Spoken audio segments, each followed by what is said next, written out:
Hello guys, তো আমাকে দেখতে একটু রোগা রোগা লাগছে না? দেখো, একটু রোগা রোগা লাগছে না? গাইস, শরীরটা বেশি ভালো নয়, শরীরটা খুব খারাপ, এই জন্য লাইভে আসতে পারি না। আর ভীষণ কাজ পড়েছে জানো তো।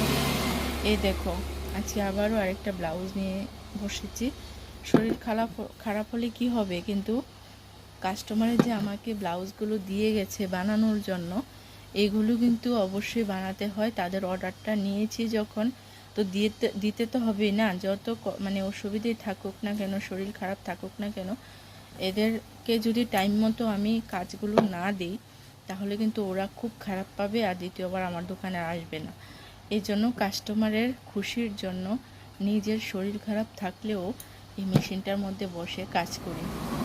তো 2টা ব্লাউজ আছে অর্ডারই, খুব ইম্পর্ট্যান্ট, মানে খুব ইম্পর্ট্যান্ট অর্ডারই। তো এগুলি বানিয়ে তারপরে দিতে হবে শুক্রবার দিন। তো তার আগে একটা ব্লাউজ ডিজাইনার হবে আর একটা ব্লাউজ নর্মাল হবে। তো ডিজাইনার ব্লাউজটা একটু টাইম লাগবে বানাতে, এই জন্য নর্মালটা আগে বানাবো, তারপর ডিজাইনারটা ধরবো। তো এই আর কি বন্ধুরা, অনেকটাই মানে শরীর খারাপ থাকলেও কিন্তু আমার কাজ কিন্তু করতে হবে, এটা স্বাভাবিক। কারণ আমি কারোর মানে কাস্টমারটা এসে ঘুরে যাবে, ওর মন খারাপ হবে, সেটা আমি কখনো চাই না। তো এটাই আর কি। তো চলো বন্ধুরা, কাজ করছি, তোমাদের টাইম দিতে পারছি না, তো তার জন্য অনেক অনেক দুঃখিত। ভেবেছিলাম আজকে লাইভে আসবো, কিন্তু আসতে পারবো না মনে হয়।